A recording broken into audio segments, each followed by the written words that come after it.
Hey, let's dive into humanity's oldest, most misunderstood habit. We're talking about the ancient history of smoke. So, did humans actually invent smoking?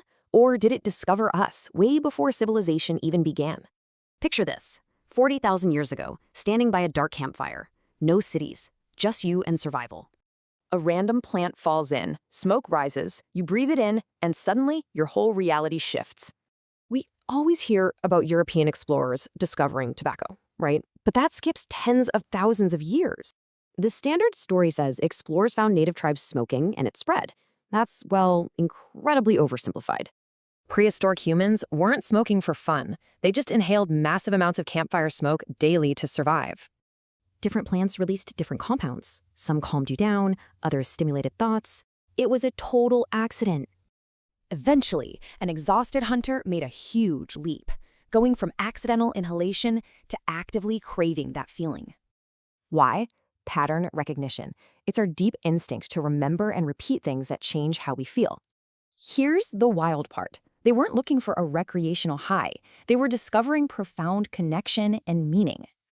Remarkably, this quest for altered states popped up independently across literally every ancient civilization we've ever studied. Which raises a kind of controversial question. Is seeking these altered states just learned or deeply biological? Over time, accidents became sacred ceremonies. Smoke carried prayers upward, giving the whole act deep spiritual meaning. Shockingly, ancient healers used inhaled herbs for real medical results too, like easing breathing, not just for fun.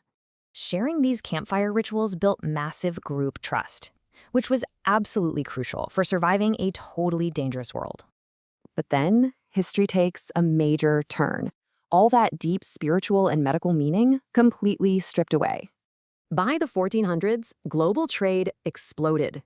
Plants like tobacco spread like wildfire, totally transforming those ancient practices.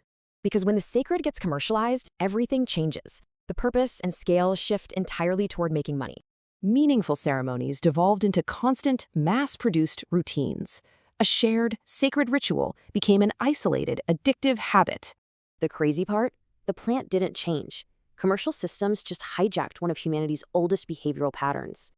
See, human empires and technologies constantly evolve, but our deeply embedded psychological instincts, they honestly don't. Ultimately, this isn't a story about tobacco. It's about early humans daring to explore their own consciousness.